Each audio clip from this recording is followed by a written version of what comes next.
I feel like I am going insane.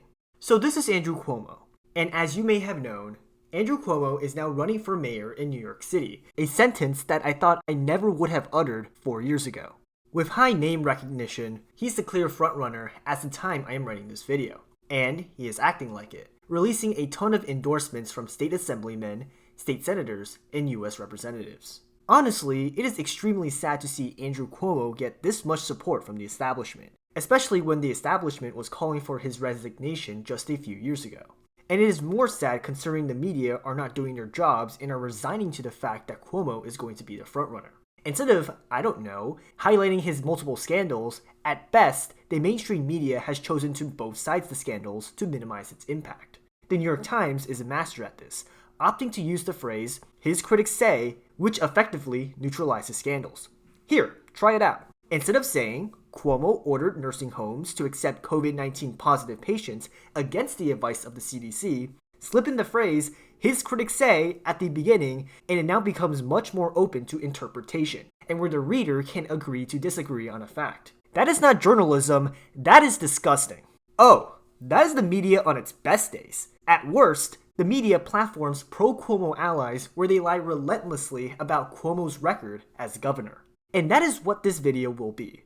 Cuomo's record as governor. Because whenever you ask any Cuomo supporter on why they back him, one thing keeps popping up. Experience. He has a ton of experience doing good things as governor of New York. And the Cuomo PR machine loves to point to his infrastructure projects as a major example of Cuomo's record of experience. Like, Andrew Cuomo built a brand new LaGuardia Airport, Moynihan Train Hall, and got the 2nd Avenue subway through for New Yorkers. What a competent politician, am I right? And this propaganda is working really well, as that is a major reason why people back him for mayor. Cuomo winning an endorsement from carpenters and other trade unions, promising to build on his record of infrastructure projects like LaGuardia Airport and the 2nd Avenue subway. Those projects meant good-paying jobs for my members. However, for a lack of a better phrase, that is fake news. Cuomo is no experienced pragmatist when it comes to infrastructure, because if you go past the PR and marketing BS that the Cuomo family loves to engage in, you'll find that Cuomo oversaw one of the worst transit crises while as governor, kicked out competent people, and championed stupid ideas at the expense of good transit. And in this video, we'll talk about the transit crises, dumb infrastructure projects, and the other corrupt things Cuomo did as governor of New York. All of which shows that Cuomo isn't some technocratic pragmatist, but rather a tyrannical psychopath that would do anything to get power. So let's start with the New York City subway, because you can't talk New York infrastructure without its subway system. After all, it moves 4 million people a day, and without it, New York City is nothing. And in order to function, the New York City subway needs maintenance, like track replacements, signal upgrades, and rolling stock repairs. And those key maintenance projects were gutted by the Cuomo administration. Between 2011 and 2017, Cuomo siphoned $456 million from the MTA towards its own priorities. One of them was forcing the MTA to use their own money to bail out upstate ski resorts. And it was questionable decisions like this that led to the MTA cutting back on their maintenance programs. Because of this, on-time performance for the subway dropped to 65%. The age of the system really began to rear its ugly head, as it was revealed that there are still signals from the Great Depression, subway trains from the 1960s, and stations that haven't been rehabilitated since 1917. All of which led to tunnel walls collapsing, electrical systems going out, and trains going at speeds as low as 5 miles per hour. While Cuomo didn't start this problem, as the problem goes back to when Governor Pataki and Mayor Giuliani gutted the MTA budget in the 90s, Cuomo continued that trend. As a result, one of the worst transit crises happened under his watch. Now, Cuomo might point to the fact that the MTA wastes a lot of money, and if he keeps funding the MTA will keep wasting the money. Except, it does not work like that, because that's not the root cause of these issues. The root cause of this issue is soft costs, or costs that have nothing to do with construction. That includes contractors' contingencies and accounting for inflation, to name a few. And lately, that cost has spiraled out of control. For example, the 2nd Avenue subway was $3 billion in hard costs, nearly $1.5 billion in soft costs, which meant 33% of the cost was literally just paying contractors to do the job and accounting for the future. Compare that to Paris or Madrid, where soft costs are only 5 to 10% of the total cost. A major solution to this is to stop relying on contractors. However, in order to do that, you need in-house talent, meaning that the MTA has to do the work themselves. And these in-house facilities do not come cheap. You do need to spend quite a bit of money on them and to make them efficient. However, it is a cost that is worth it. Take Crosstown CPTC, where because the MTA started to invest in these in-house facilities, the entire project came in 44% under budget. Now, prior to the cuts made in the 1990s, the MTA had some resemblance of in-house facilities. But over time, when different governors started to gut the MTA, those in-house facilities went with it. And not only was Cuomo no different, he was even worse. He targeted tens of thousands of jobs at the MTA in order to save costs. This led to a massive worker shortage throughout the entire system, which ended up making projects even more expensive. What is worse is that the job-cutting program itself cost money, as Cuomo spent $4 million on a consultant report for that. This guy literally paid money to make everything more expensive. And if I wrote this as part of an Onion article, people will call it overly hyperbolic. Yet, this literally happened under Cuomo and no one batted an eye. So, as governor, Cuomo oversaw two crises related to the New York City subway. There was the maintenance crisis in 2017, and the ongoing out-of-control cost crisis that persists even to this day. Now, I don't know about you, but that doesn't scream competence and a willingness to get stuff done. More like incompetence in making things much worse than they need to be. Now, during the maintenance crisis in 2017, Cuomo was named directly responsible. His reputation started to plummet, and that is bad PR. So, to save his reputation, Cuomo hired Andy Byford to head the MTA. And Andy Byford was a great choice, because he has a history of turning around subway systems. With Andy Byford in charge of the MTA, Byford did what he knew best, which was to turn the MTA around.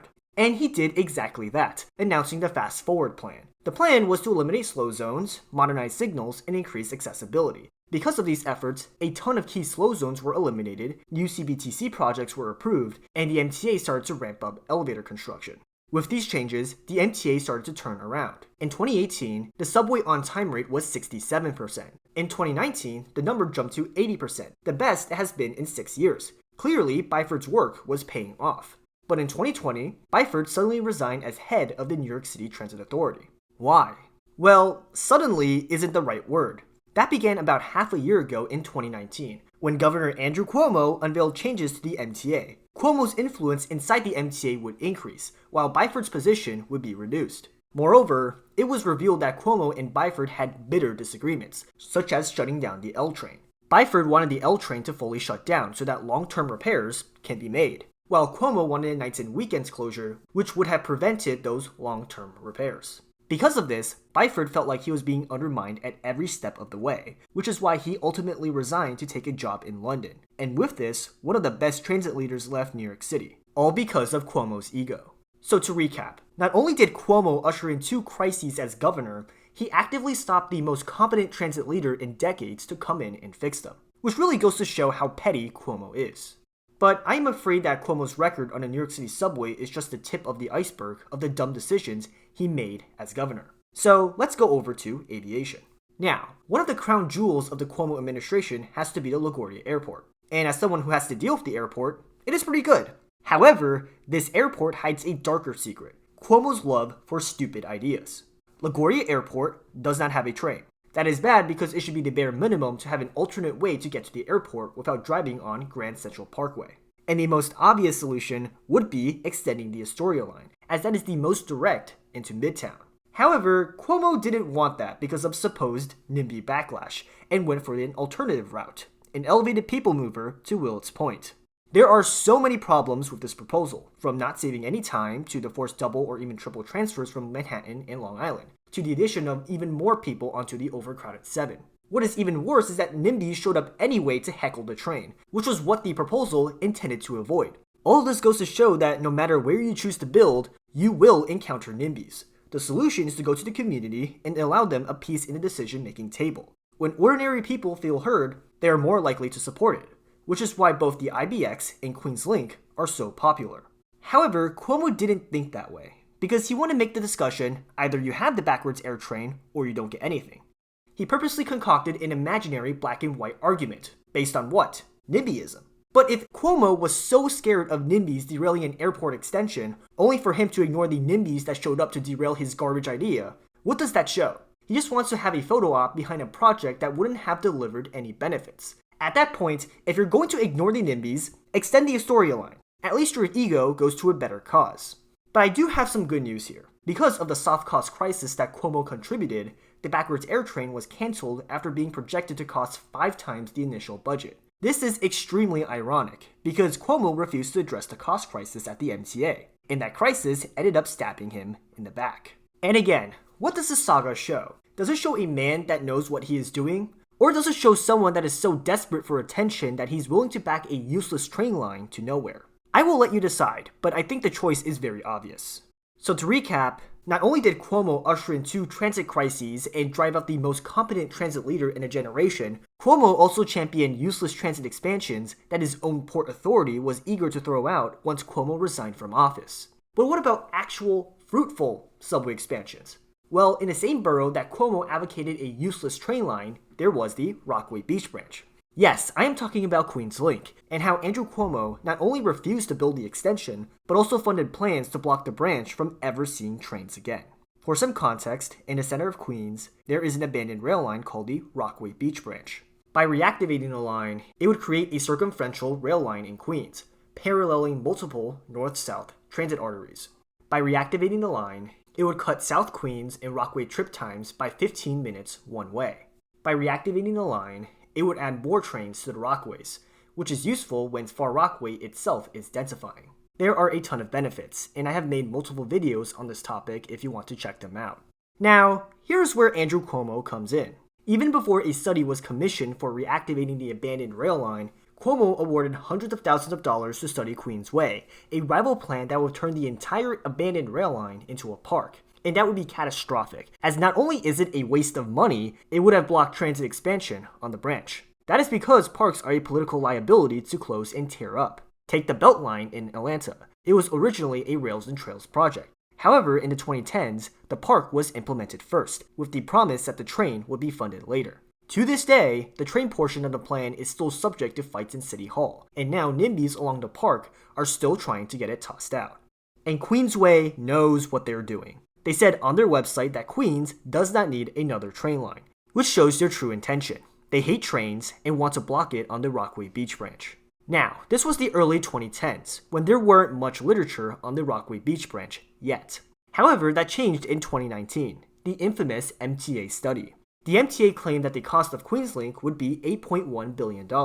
But if you went deeper, what you'll find is that the MTA said that the construction of the physical project cost $1.9 billion. The remaining $6.2 billion would be soft costs, contingencies, contractings, and other things not related to construction. Now, I know I just spent the last few minutes complaining about rising soft costs, but even this is absolutely ridiculous. 77% of the entire cost of the project would be dedicated to things not related to construction. This has absolutely no historic precedent, even from the MTA. Their soft cost to total cost ratio lies between 20 to 40%. Even 2nd Avenue, which is universally condemned for its high costs, only clocked in at about 33%. So if I use that, the cost of QueensLink would be somewhere around $2.5 billion.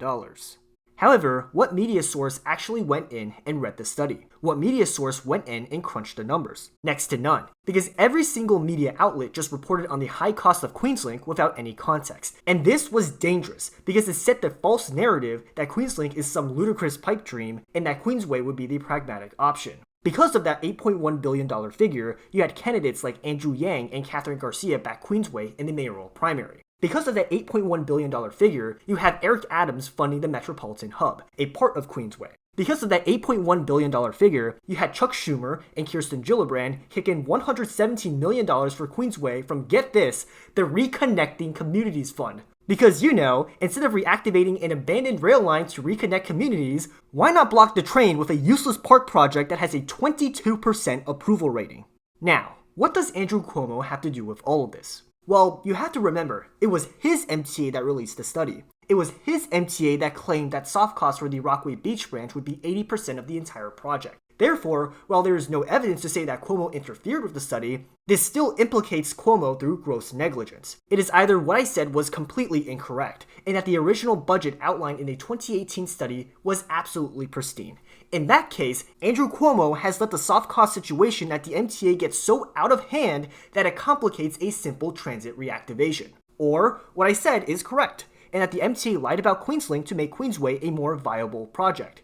In that case, Andrew Cuomo never intervened on the side of QueensLink and let unpopular lobbyists override the will of the people to build a stupid park. And given Cuomo's ties to Queensway, combined with an independent report by Transportation Economics Management Systems saying that the cost of QueensLink is actually somewhere between $3.4 to $3.7 billion, and the MTA later conceding by reducing the cost from $8.1 to $5.9 billion, which by the way is still ludicrous, I will let you decide. But either way, it does not look good for Cuomo.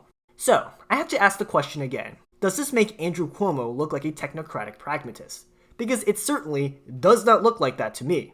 At best, Cuomo is so incompetent that he let the soft cost issue at the MTA get so out of hand that any small extension cost billions of dollars. At worst, Cuomo lied about the Rockaway Beach branch so that he could solicit more donations from his rich buddies at Queensway. Now, I can go on and on. I can talk about the new Kosciuszko Bridge, which refuses to respect the laws of induced demand. I can talk about the Moynihan train hall, and how there was nothing on through running. Not to mention the 15,000 other scandals that this man was implicated while serving as governor. So, I have to ask another question. At what point do we have to draw the line between competence and mediocre? And between mediocre and downright evil? Because clearly, Cuomo belongs to the downright evil category with his scandals alone. And if you include his infrastructure decisions, Cuomo is a special kind of downright evil. From ushering 2 transit crises at the MTA, to driving out a competent bureaucrat that is just trying to fix his mistakes, to backing a useless train line at the expense of actual good transit, that is Cuomo's so-called experience. Now, I don't know about you, but anyone with this type of experience should not be running a company, let alone running for public office, let alone for being the frontrunner for the top job of managing one of the largest economies in the world. So let me say this again. Don't rank Evil Andrew for mayor! It is not that hard. Now, I complain a lot on this channel. And when I do, I need to offer solutions. And in this case, who should you vote for? As for me, as a transit YIMBY, it is Zelnor Myrie, and it isn't even close. You see, unlike Cuomo, who used ChatGPT to write his concepts of a housing plan, Myrie has an actual plan to deal with housing. That includes adding housing in Midtown, building new neighborhoods on parking lots such as Aqueduct, and funding NYCHA. And while I have my disagreements on some of the specifics, for example, industrial areas are vital to the city, and I'd rather just build on top of them, it is not only a much stronger plan than all of the other candidates, but just a strong plan in general. And isn't that great? You vote for someone not because you hate the other guy, you also vote for someone because they have good ideas. I will also rank Jessica Ramos because she's been pretty good with transit expansion, especially with QueensLink. And I will rank Brad Lander and Zohran Mamdani for strategic reasons. There are some policies that I do not agree with Mamdani on, such as a blanket rent freeze, as studies show that will completely destroy the housing supply, and free buses, as studies show that has a low impact on inducing ridership, as compared to actually using the money to fund transit improvements, for example. But is Mamdani way better than Cuomo? Absolutely. In advocacy, voting is like choosing your final boss to the policies you support. I'd much rather have my final boss be Mamdani than Cuomo because Mamdani is way more sympathetic to the ideas I like than Cuomo. For one, I support QueensLink. Mamdani is a staunch QueensLink supporter. I support lower transit costs. Mamdani understands in-house facilities are the way to reduce those costs. I support adding more homes. And in a race between Mamdani and Cuomo, Mamdani is proposing to add twice more housing units. That is why I urge anyone watching this video to rank Mamdani somewhere on your ballot. Because while he isn't perfect, us advocates much rather deal with a Mamdani administration than a Cuomo administration. And at this point, that seems to be the case right now. Please make our jobs easier. So to close out, do not vote for Andrew Cuomo. He is the equivalent of someone having a midlife crisis and wants any shot of getting power. Do not give him that. Instead, vote for Zelnor Myrie, Jessica Ramos, Brad Lander, and Zohran Mamdani. I am sick of hearing Andrew Cuomo's name constantly, and for the media and politicians to constantly lie about his record. We should not reward that. There are better candidates out there.